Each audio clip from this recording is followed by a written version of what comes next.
Mantenha-se bem informado sobre política, economia, gestão, artes, esportes e estilo de vida, acessando diariamente o blog Ponto de Vista, blog.devista.com.br, o blog do seu dia a dia. Programa Ponto de Vista com Nelson Freire. Oferecimento Sebrae RN. Seja qual for o seu negócio, existe um Sebrae para você. Consórcio Eldorado, seu sonho sem juros. Ligue 4008-6868. Esterbom, surpreenda-se. Novos sabores, muitas delícias. Unifacex, a única universidade privada do RN com o IGC4. E Unicred, a maior cooperativa do Rio Grande do Norte.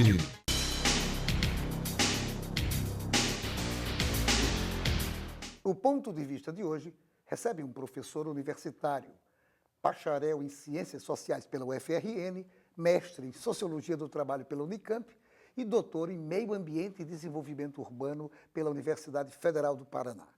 Refiro-me a Rinaldo de Barros, ex-secretário de Educação de Natal, possuidor de um vasto currículo tanto na atividade acadêmica como na vida política em nossa cidade. Escritor de vários livros, é articulista do blog Ponto de Vista, e vai nos dar a sua visão sobre a atual conjuntura brasileira e quais as perspectivas desse momento tão conturbado da nossa história econômica e política. Rinaldo Barros, uma satisfação muito grande receber você.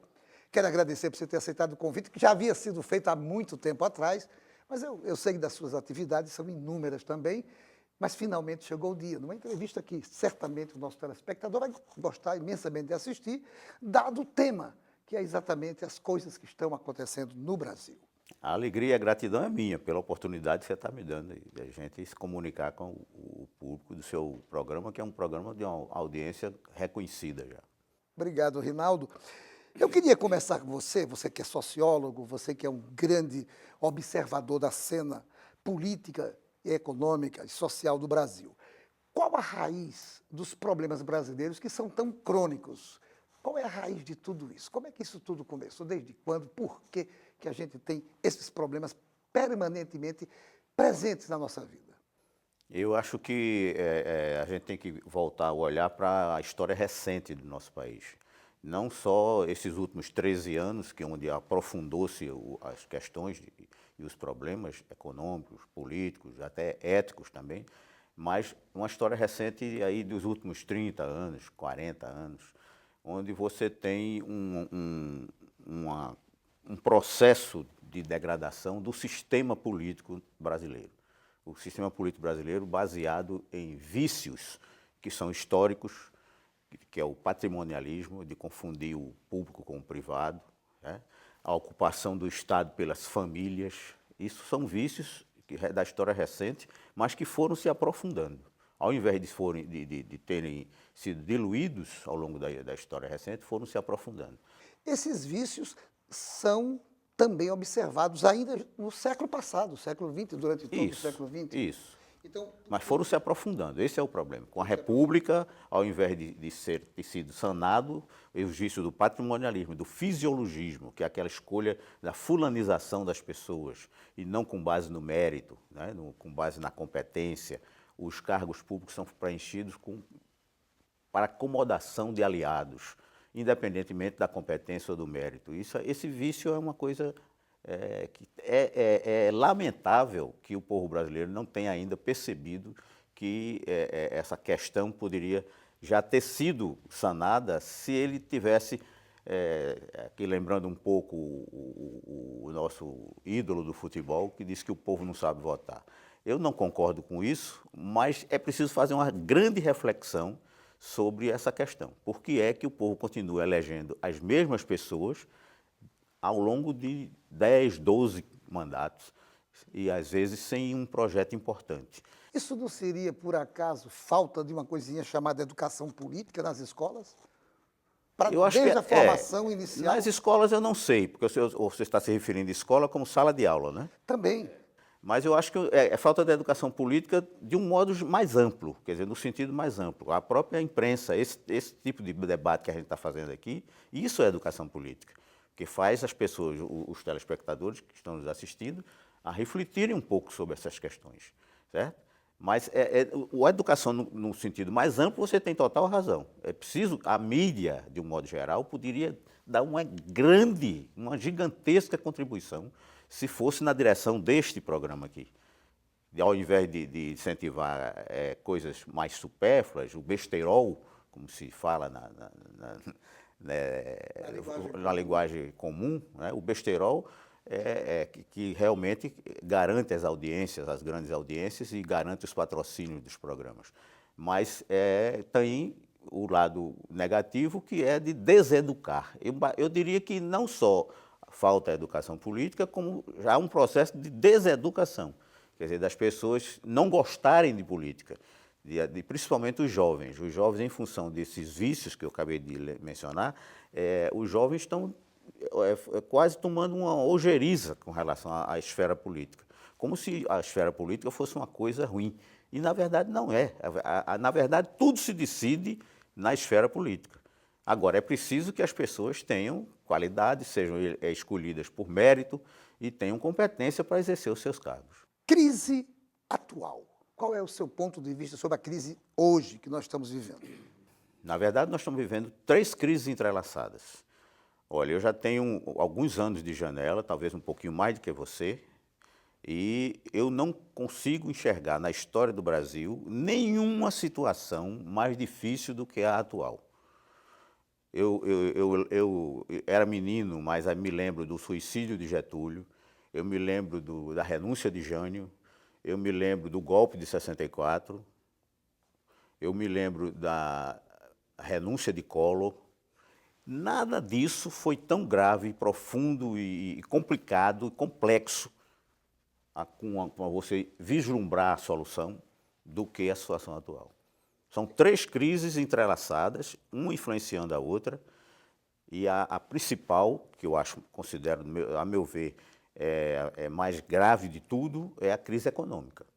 Mas ela está sendo alimentada pela crise política, ou seja, gerando dupla situação negativa.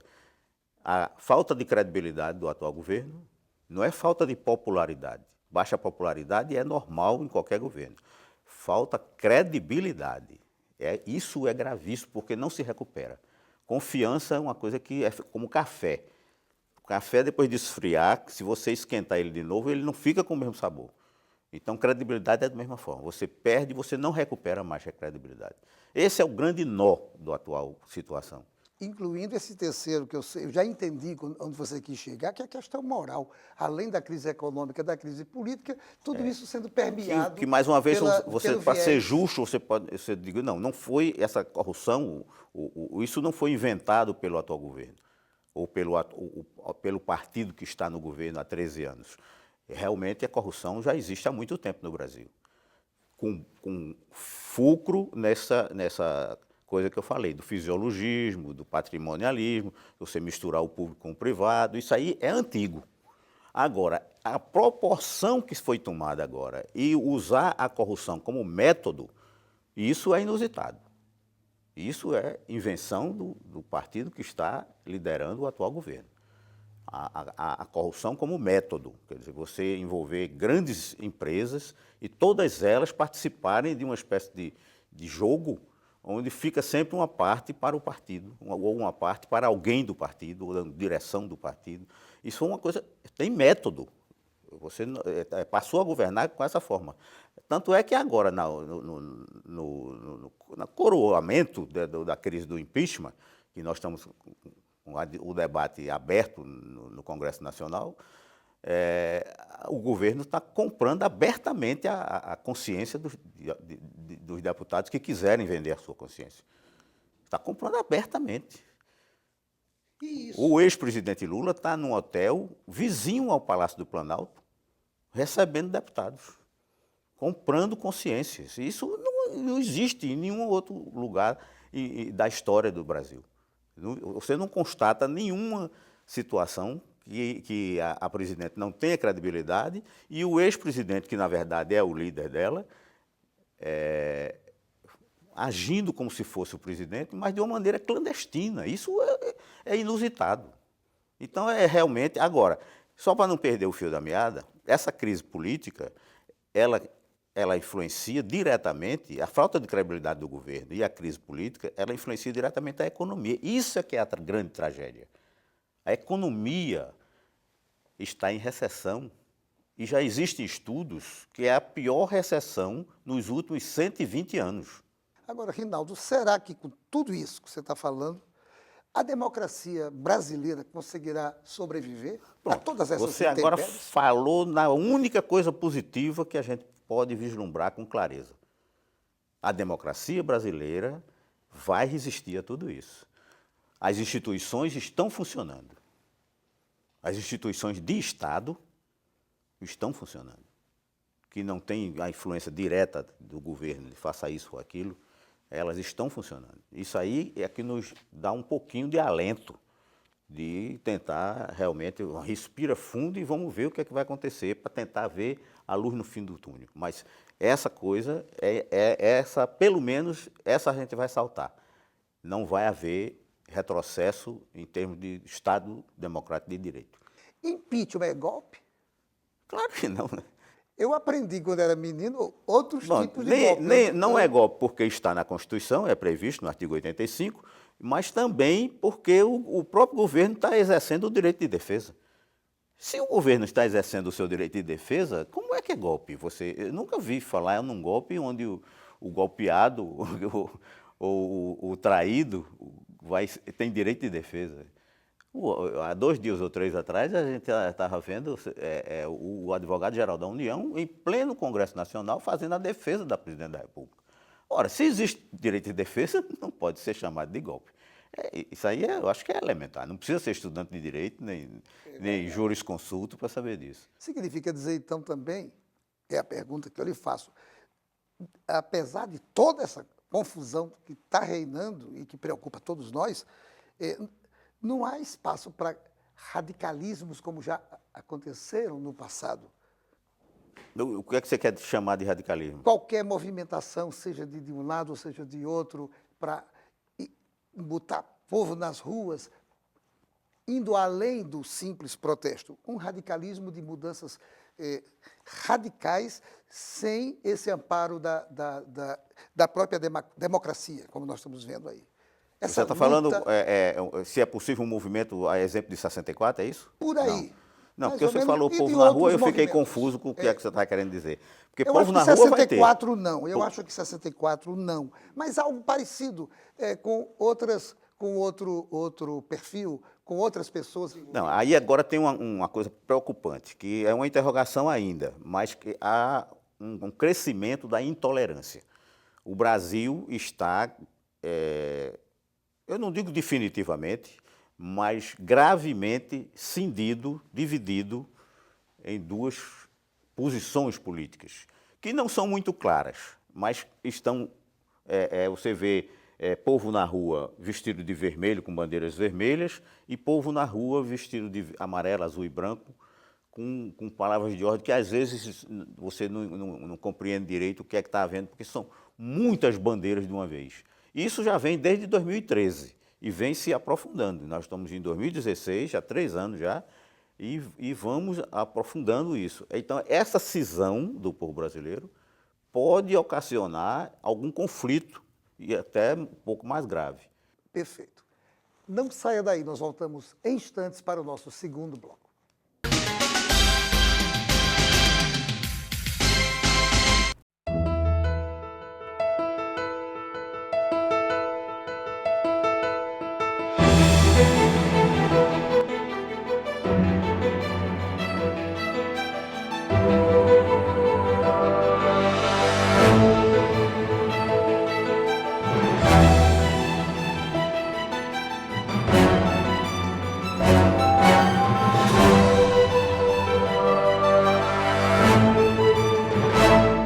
Seu papel é estudar.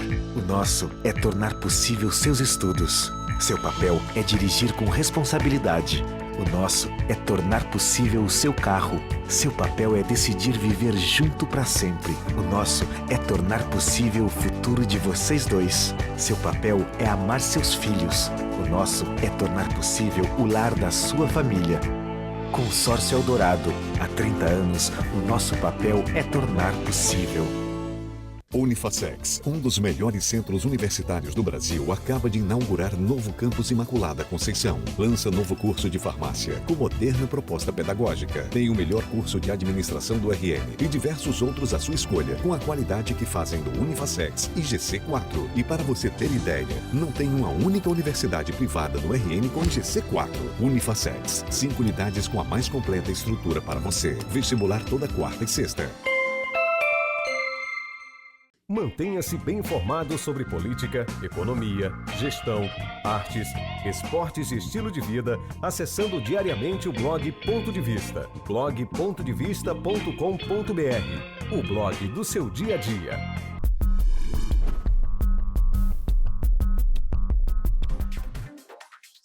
Por meio do Banco de Oportunidades, o Senac RN incentiva de forma gratuita o ingresso do ex-aluno da instituição no mercado de trabalho. O Banco de Oportunidades Senac facilita contato entre empresas e ex-alunos e encaminha o profissional qualificado para uma oportunidade de emprego. Para realizar o cadastro, o ex-aluno deve ter sido aprovado em um curso no Senac dentro da programação ofertada nas áreas de gestão e negócios, turismo e hospitalidade, informática, saúde, imagem pessoal e idiomas. Se você é ex-aluno do Senac, faça o seu cadastro. Dirija-se até a unidade do Senac Centro, munido de RG, CPF, carteira de trabalho e foto 3x4 e faça a sua inscrição. Senac, uma instituição do Sistema Fé Comércio RN.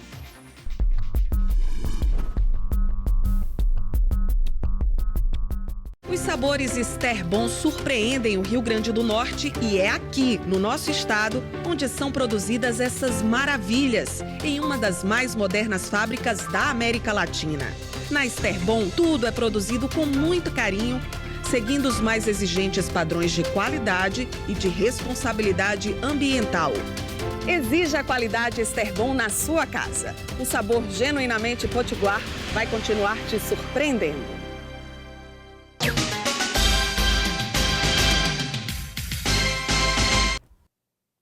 Os cartões Unicred transformam sonhos em realidade. Com o Unicred Internacional Visa Gold Múltiplo, com chip, você tem acesso a 24 milhões de estabelecimentos no mundo, sendo 1 milhão só no Brasil. Além das menores taxas de mercado, cartões adicionais e saldo pelo site. Eles podem ser convertidos em milhas aéreas. Para conferir tudo isso, basta telefonar 4009-3535. E nós voltamos à entrevista com Rinaldo Barros, sociólogo, professor. Rinaldo, eu vou fazer 2 perguntinhas ainda sobre as ideias que vimos no primeiro bloco e depois eu vou fazer uma outra série de perguntas. Rapidinho, o que é melhor para o Brasil nesse momento? Impeachment ou novas eleições? Impeachment, com certeza. Isso aí não precisa nem analisar muito. Porque, nós já nos referimos a isso, o atual governo não está mais governando, não tem mais condições de governar. A falta de credibilidade do governo está paralisando a economia, porque os grandes investidores, tanto nacionais como estrangeiros, não estão aguardando o desfecho da crise para investir. Então, se a economia está paralisada, a permanecer este governo, o desastre é pior ainda do que já estamos assistindo. Então, o impeachment é um remédio amargo, mas que a presidente já deveria ter caído essa ficha e ela própria ter ajudado o Brasil renunciando. Aí teria realmente já abreviado a agonia. Mas as eleições gerais é simplesmente uma ideia inviável. Eleições gerais agora é inviável. E você teria eleições gerais para eleger as mesmas pessoas que estão aí. Então, qual é a finalidade de você fazer eleições gerais e eleger os mesmos? Porque é o que vai acontecer. Se houvesse a possibilidade de se concretizar eleições gerais, quem seriam os candidatos? Seriam os mesmos que têm mandato hoje. Agora, com o impeachment, o PMDB, que tem a vice-presidência, ele realmente não assumirá ou assumiria a presidência? Sim. É o que diz, o que reza a Constituição. Né? No impedimento da presidente, assume o vice-presidente. Entraria, então, também nesse mesmo ponto de vista seu há pouco. Continuaria sendo os mesmos ou isso? Não, é um outro governo, porque o governo liderado pelo atual vice-presidente será um governo de coalizão, com certeza. Não vai ser um governo do PMDB, ou um governo com o PT. O PT será afastado do governo. O governo que hoje é liderado pelo PT, ele vai ser afastado do governo com o impeachment. O vice-presidente vai assumir e vai fazer um outro governo de coalizão. Então, Com outras forças políticas, digamos assim. seria o fim de um ciclo e não a renovação do atual ciclo. Seria um ciclo novo. Seria um ciclo novo. E com prazo limitado. Com prazo até 2018. E aí sim nós teremos o início de um novo ciclo.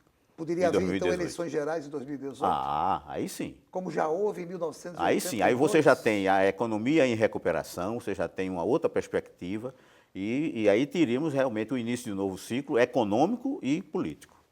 Agora, Rinaldo, vou entrar aqui noutra sequência de perguntas interessantes. Por que você tem sido um crítico permanente da administração do PT, partido que você ajudou a fundar lá para Pratas Verdes?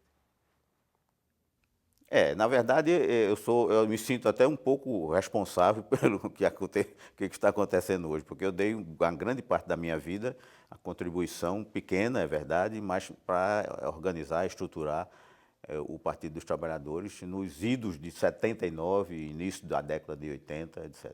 Só que, nesta época, era outro partido e era outra a proposta. Era uma injeção de esperança para o povo brasileiro, realmente começar a caminhar, aprender a fazer política sem fisiologismo, sem patrimonialismo e sem corrupção. Era a defesa da ética como uma bandeira maior do partido que eu ajudei a fundar. Esse partido morreu. Ele não foi nem enterrado, ele foi incinerado, né? Cremado. O PT, que eu ajudei a fundar, já faleceu faz tempo e foi cremado. Então só resta as cinzas dele e muita decepção. Eu costumo dizer que eu tenho um rosário de decepções. Não é nem um terço. Você é católico, sabe a diferença entre um rosário e um terço. No meu caso, é um rosário inteiro de decepções. Porque não só eu ajudei a fundar o PT, como eu votei 4 vezes no ex-presidente Lula. Eu votei 4 vezes no ex-presidente Lula. Então, a minha esperança era muito grande de que o Brasil realmente retomasse a sua história, a rédea da história na mão, com realmente... Mas o que foi... O desastre foi que, para chegar à presidência da República, o PT lançou um documento chamado Carta ao Povo Brasileiro, que pouquíssimas pessoas leram, onde eles, inclusive, foram muito sinceros. Eles disseram que iam abrir mão de todos os princípios e iam, dali em diante, fazer o que jamais tinham dito que ia fazer. Então, realmente fizeram. O oposto do que vinham, do que rezava, digamos assim, no PT original. Agora, é preciso, eu quero só fazer, porque não é fácil. Eu queria só fazer rapidamente uma ressalva, é que o PT, na verdade, não é um partido só. Existem, pelo menos, 3 PTs. Existe o PT operário, que é o do Lula, existe o PT dos intelectuais, que é assim, alguns intelectuais brasileiros que, na época da fundação, tinham uma certa crítica ao Partido Comunista e foram para o PT, para ajudar a organizar o PT. E existe o PT dos pobres, que é da Igreja Católica. As pastorais eclesiais de base, isso foi a base do PT e ainda continua sendo. Então, tem 3 PTs. Esse emaranhado, é quase um saco de gato, foi que chegou ao governo em 2003. Esse saco de gato está aí há 13 anos e meteu os pés pelas mãos e enterrou a bandeira da ética e adotou a corrupção como método, e é por isso que eu sou crítico. Quer dizer, a pergunta que você me fez é por que é que eu sou crítico. Eu sou crítico porque eu sou uma pessoa que não sou conformado, eu não sou conformista, eu sou uma pessoa inquieta e inconformado. Então, eu não posso me conformar enquanto eu tiver ainda, os neurônios estiverem funcionando e eu perceber a realidade, o meu sofrimento é grande e eu compartilho o meu sofrimento escrevendo. Eu sou crítica somente com a única arma que eu tenho, que é a palavra, nenhuma outra. Agora, você falou que o PT não é comunista, mas o PT poderia ser um partido bolivariano? Seguindo o modelo da Aí é Venezuela? outra influência muito perigosa. Mas eu não acredito que isso atinja o Brasil, porque o Brasil é muito grande, são mais de 200 milhões de pessoas, e a diversidade nossa é imensa, Na verdade, existem vários Brasis. O Brasil do Norte é completamente diferente do Brasil do Nordeste, do Brasil do Sul, do Brasil do Centro-Oeste. É a nossa salvação. É a nossa salvação. A nossa diversidade com certeza vai se impor a essa realidade atual. E vai, com certeza. Por isso, agora, resumindo para você, a pergunta que você me fez é impeachment ou eleições gerais. Então, o impeachment é a solução de imediato. Assim, aquele remédio amargo para de imediato você decidir se vai fazer a cirurgia ou não. Para melhorar o estado geral do paciente e depois decidir se faz uma cirurgia em 2018 ou não. Do seu ponto de vista, qual está sendo a importância do judiciário nesse momento tão crítico? Não, eu diria que não é só do judiciário. Eu acho que todas as instituições de Estado estão funcionando. E é importantíssimo que isso aconteça, porque é a preservação de uma coisa muito cara a todos nós, que é o Estado Democrático de Direito. Isso tem que preservar, independentemente do que aconteça nas ruas, no Congresso Nacional, nos tribunais, independentemente dos juízos que vão aparecendo, dos debates que vão ocorrendo, independentemente disso, se as instituições forem sólidas, e eu acho que no Brasil são, a nossa diversidade, junto com as instituições do Estado Democrático de Direito, vai se impor. Isso aí vai realmente fazer com que a gente saia dessa.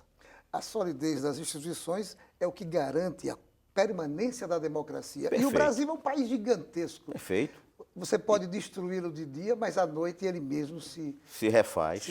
A cada dia. A cada dia. A cada dia. Rinaldo, eu tenho outras perguntas a fazer, mas realmente o tempo é muito curtinho, são só 30 Eu falo demais, minutos. né? Então tem isso. Pelo contrário, essa conversa está sendo maravilhosa. Tenho certeza que o telespectador está gostando imensamente de assistir.